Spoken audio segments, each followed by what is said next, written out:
All right, guys, now that you have filled in all your information on ocean zones, let's look at all of these zones together. All right, so as we look at all of these zones together, we know that our freshwater, our rivers, that they flow into the ocean. And where that fresh water flows into that salty ocean water, that zone there is called an estuary. Now, the fresh water and the salt water, as they mix together, that's going to create a brackish zone. This is a zone of mixed salinity. Now, depending on whether we're at high tide or low tide, that salinity is constantly going to be changing. At high tide, the ocean water is going to flow up onto the land, and so we're going to get more ocean water flowing into the estuaries, and it's going to be a little saltier. During low tide, we're going to have more fresh water flowing out of the rivers, and so therefore our salinity is going to drop, and we're going to have a lower salinity. Also, this is going to change during flooding. It's going to change during hurricanes, lots of different times. So organisms that live in the estuary have got to be able to adapt to this changing salinity, to this brackish water.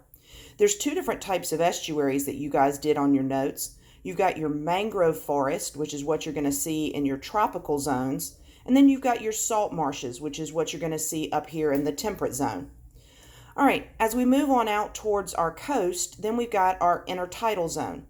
Our intertidal zone is going to be that zone in between high tide and low tide. On the Atlantic, we've got mostly sandy beaches, although we do see rocky shores up where the Appalachian Mountains meet the coast. And on the West Coast, we have a very rocky, mountainous area there, so we're going to see rocky shores. So your intertidal zone here, these organisms are going to have to be able to withstand being exposed to the air, being covered with water, being swept by the pressure of these tides and these currents. Then as we move on out below the low tide zone and we get into the area that is constantly covered in ocean water, that area over our continental shelf is called the neritic zone. And this is prime real estate. This is where the majority of our organisms live. You can get sunlight here, and so you've got photosynthetic organisms. You also have the bottom, the continental shelf, and so you not only can have photosynthetic organisms that float, you can have photosynthetic organisms that are anchored to rocks and to the bottom of the ocean floor. And so this makes for lots and lots of habitat.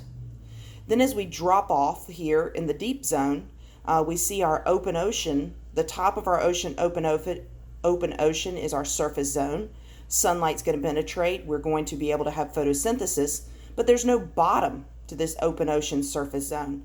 And so notice that you only can have floating photosynthetic organisms. Then you've got your transition zone. This is where your pressure is going to increase, your light is going to decrease sharply. This is your twilight zone. And your temperature is going to drop because you're not getting sunlight. Then as we go all the way down into the deep zone, we notice that it's dark and it's cold. There's very intense pressure.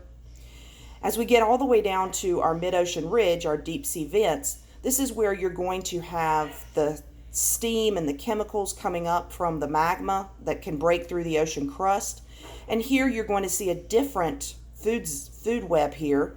Notice that you've got bacteria that can use these chemicals. So instead of photosynthesis, you're going to have chemosynthesis.